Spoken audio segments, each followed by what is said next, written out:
I'm Thomas Demand and I'm installing a show right here, which is a set of 5 pieces. 5 photographs of a space which I built out of cardboard in life size in the last 2 months. And it depicts a place we all know very well, which is the Oval Office in the White House in the States.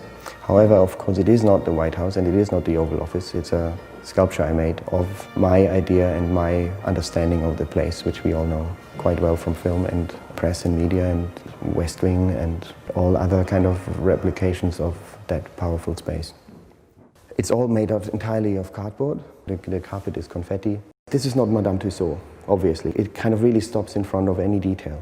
You know, like for instance, the flag doesn't have any stars on it. You know, there's no writing on the papers, which would of course be easy to do. I'm really trying to translate it into something which I find valid as a sculpture, or like as a thing, as an object, which has its own beauty or something.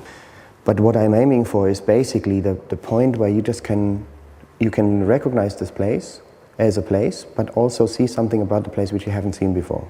So somehow I'm trying to kind of lurch into your subconscious, library of images basically, and like to fill it up with, more detail, like the curtain, the shininess of the golden curtain, or like the eagles on the top of the flagpoles or something. So I always try to stop when it gets too much about how it really is or something. I'm really not interested how it is. I'm really interested in how you think it would be.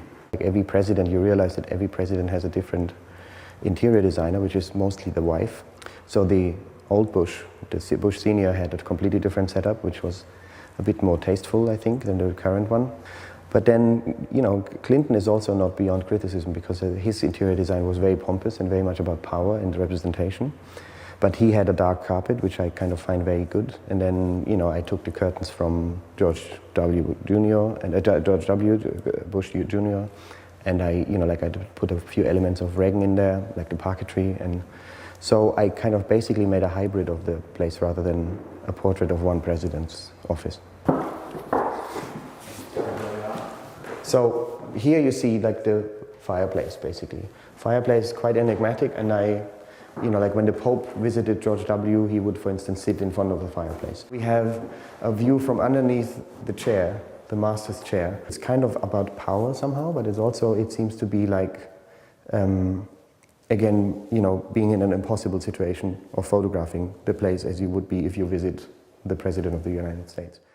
My life is kind of at least equally influenced by pictures of things than it is as it is in things. Like we know what's nice because we saw it in a magazine, or we know who's a good man because we have seen him on TV, or like all these kind of things. We make lots of decisions about our life and what we want and who we are and where we want to go from pictures. And I find this as an artist enormously interesting because I work with pictures all the time as an artist.